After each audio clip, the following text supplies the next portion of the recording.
যোগীন মা বলিয়াছেন, প্রায় ১.৫ বৎসর পরে মা দক্ষিণেশ্বরে ফিরিয়া আসিলেন।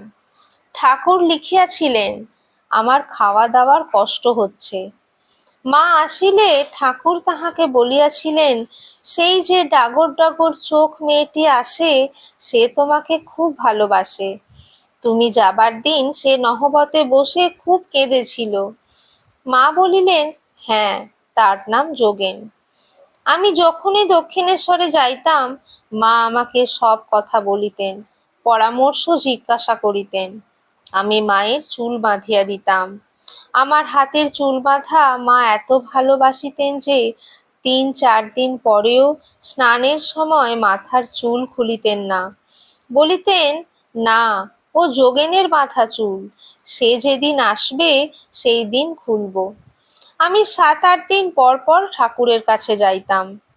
একদিন নহবতে বসিয়া মা পান সাজিতেছিলেন।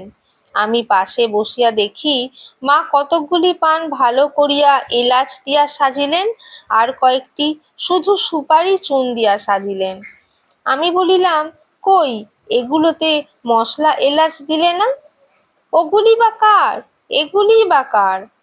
মা বলিলেন, যোগেন, এগুলি ভালোগুলি, ভক্তদের। এদের আমাকে আদর যত্ন করে আপনার করে নিতে হবে। আর ওগুলি, এলাচ না দেওয়াগুলি, ওর জন্য। উনি তো আপনার আছেনই। লৌকিকতার সুন্দর চিত্র আদর আপ্যায়নের দ্বারা পরকে আপন করে নিতে হয়। ঘরের লোকের আদর আপ্যায়নের ত্রুটি হলে কিছু আসে যায় না, তিনি তো আর সেক্ষেত্রে পর হয়ে যাবেন না। উপরন্তু ঘরের লোকের জন্য বেশি মাত্রায় আদর আপ্যায়ন প্রদর্শন করলে তা স্বার্থপরতারই নামান্তর এবং লোকসমাজে নিন্দনীয়। এই সব সাধারণ ঘটনায় সারদামণির নির্মল অন্তঃকরণেরই পরিচয় পাওয়া যায়, আবার এসব তার মাতৃস্নেহেরও পরিচায়ক।